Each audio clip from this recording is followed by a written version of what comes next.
I served you that little bit of weird there for a point.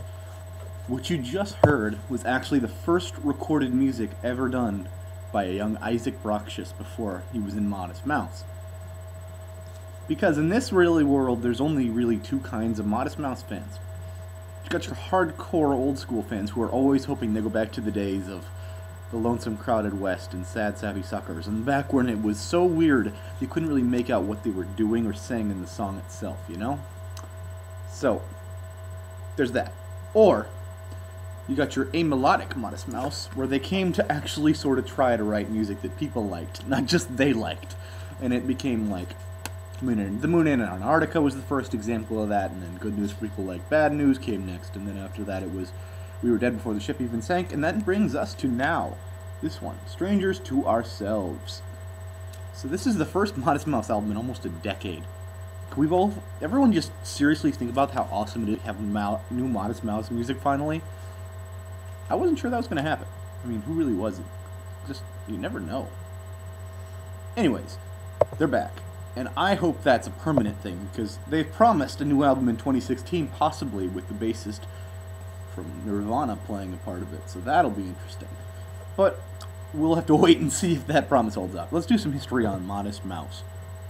You've heard the first recording from Isaac Brockshus, so let's go into it. Modest Mouse is an American rock band formed in 1993 in Isaiah, Washington, with singer-guitarist Isaac Brock.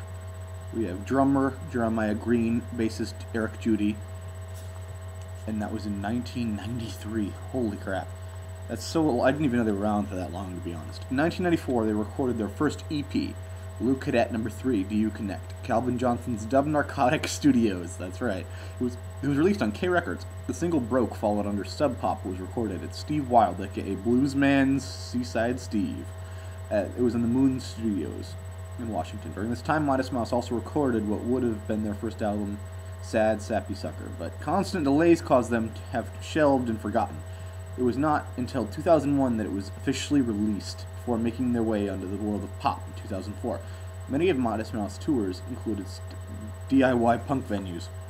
After moving to Up Records, Modest Mouse recorded 2 full-length albums and other recordings at Moon Studios, including 96's This Is the Long Drive for Something with Nothing to Talk About. This album was produced and recorded at Steve World at the time.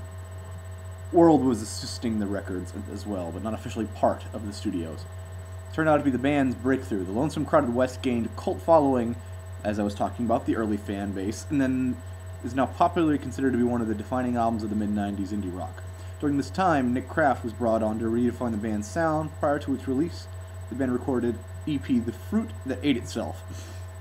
In 1999, Up Records released the singles Building Nothing Out of Something. From there on, in 2000, they released The Moon in Antarctica on Epic Records. Following that, of course, they got to re-release The Lonesome Crowded West, which was their first album, or Sad Sappy Suckers, rather.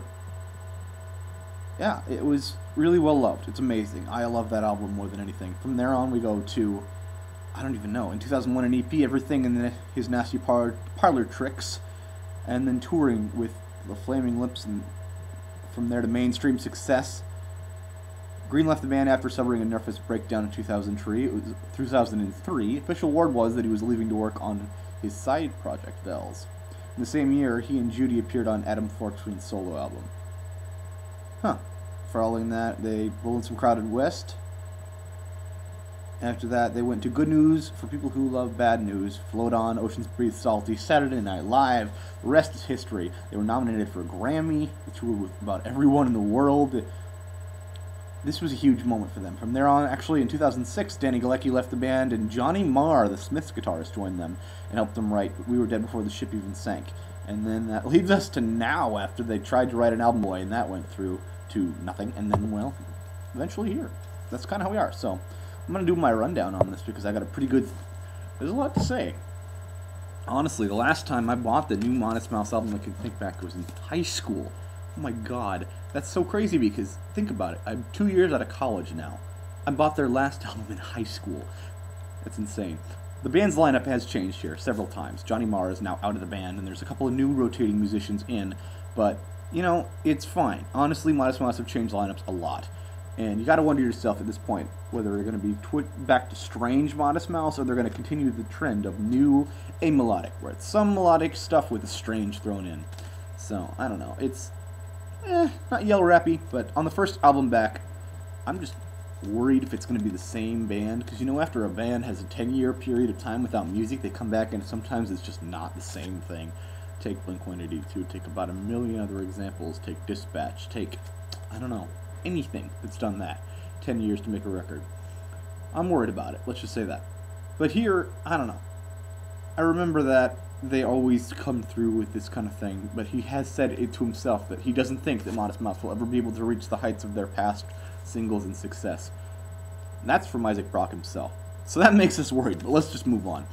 First track is called Strangers to Ourselves. It's a very low, melodic opener. It's just kind of happy at peace with itself, and it's just happy to be making music again. It's driven by a cello and some brush drums. It's beautiful, but you kind of makes you wonder if they've lost their edge. Just in the back of your mind. But we'll get to that. Next is the obvious lead single, like Dashboards, Float, Before It. It's weird, it's fun, it's insanely catchy, we'll love to sing along to it. It's one of the highlights, as expected. The next one, Shit in Your Cut. When I first read the title of this song, I read it wrong. I thought there was an N in there. Just I didn't think about that. I was laughing way too hard. This is totally nothing, you know. I could have seen them doing that on their older albums, so it was something they could have done. The song itself is a weird indie rock song. It's what you'd expect, what you've heard on the past couple of Modest Mouse albums. Strange, yell-speaking vocals with this indie guitar in the background. The next one, Pistol, A. Cunningham, Miami, Florida, 1996, is inspired by friend and producer for Ween, Andrew Weiss himself. It's hardly surprising that it sounds like a Ween song because of that. It's a robot-voiced, strange thumper of a song, but it's like the kind of weird stuff that's kind of coming out of the woodwork on old albums from Modest Mouse. They're known for doing the odd things that are completely different from the rest of the album. It kind of, just because they're so strange, you can accept that it's, you know, it's Modest Mouse. They do that kind of stuff.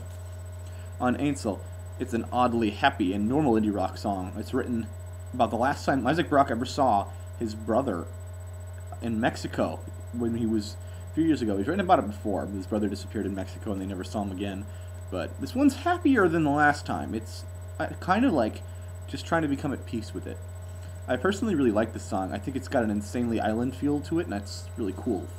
Next one is my favorite song on the album, The Ground Walks with Time in a Box. It's Modest Mouse at their absolute best. They find Isaac spitting fire and wit with his lyrics, a story that comes real close to irony. If you can listen to it, you gotta get him real close because he doesn't stop or slow down at all. He's knowing that you're intelligent enough to keep up with him because he's not gonna stop.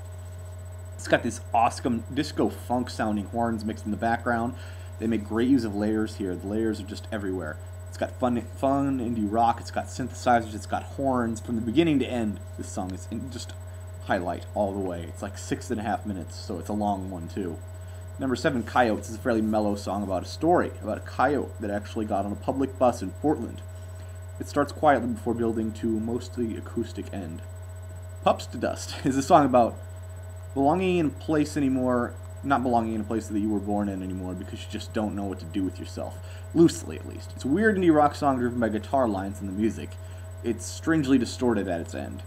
Sugar Boats starts off like a circus and some weird piano that intros before blasting on full weird. It's a lively song that Isaac doing his trademark yell singing and having fun driving guitar with it. There's a bit of a trumpet, a classic trumpet, in the middle of the song that as he goes and rants over it. I think the song is a highlight personally. It's got this weird cowboy percussion and weird distortions at the end. Prove that they had no idea what style they wanted this song to be, just wanted to mess around. And I like them when they're like that. I do. The next one is Wicked Campaign. It's a lot more pop style than I'm used to from Modest Mouse. But I think, honestly, it works. It's kind of a new territory for them. It's like a synth pop Modest Mouse. It's an evolution in a way, because it never has been something I've heard from them, but it totally works. Be Brave is the answer to whether or not the band is mellowed, and that answer is no. He basically just says how humans are the Earth's piss and we need to behave because the Earth doesn't give a shit about us. So, honestly, I think that Isaac has got the fire still. It's a classic Modest Mouse angry driving song with an issue he's passionate about, you know, trying to save the Earth. It's indie rock, like you've heard him before, but you love it, so why not? There's nothing wrong. God is an Indian and you're an asshole is a country twinged interlude. He literally repeats that over and over again in a country folk style. It's hilarious, and it's a great break from the album, because it's kind of long, let's be honest. The Tortoise and the Tourist starts off with synths in a mellow place before becoming unhinged like the old days on UFO. It's kind of a song. Indie rock goes between slow mellow and then just angry driving and then back and forth. The synths kind of drive the song. The Best Room. The intro is a funky breakdown before becoming a very catchy guitar-driven rock song. I personally think that this song is a perfect balance of what makes them so great. Between that crazy Modest Mouse and the melodic Modest Mouse, I think this is a highlight, personally. I really like it. I think people will too. Of Course We Know is the album closer. It starts off slow with synths, and it kind of stays that way. It's the closing ballad that bookends it. Starts exactly the way it ends. It's a peaceful way to end the album. I had really nothing to be worried about, in truth. Modest Mouse are a great band, and they're always going to come through, but you never know. It's just hard to say on these kind of things. It's been a long time, but they still sound like Modest Mouse to me, and if you played it back to their last albums, it would fit right in. So, it may not be as good as The Moon in Antarctica, or Good News for people who like bad news, but it's solid all the way through, honestly. The album may have been a long time because of it, but if we get another one next year, that's 2 in 8, 9 years, that's 4 years, that's doable. It's a lot better. It'll be a little bit of a break. They could have written this a long time ago in theory, but they also could have written it last year. We wouldn't know because it could be fresh, could be not. It's hard to say. So hopefully we don't wait as long for the next one, but honestly, what can you say? It's a really good album. It has some faults in the fact that it drags a little. They try to shove too much into it and it kind of drags, but who cares? You get more music from them. 4.5 out of 5, or 4 out of 5 stars, I would say. Recommend Lampshades of Fire, The Ground Walks with Time in a Box, Sugar Poets, and the Best Room. Yeah, I would say those 4. So, thanks for listening. I got another one coming up right now.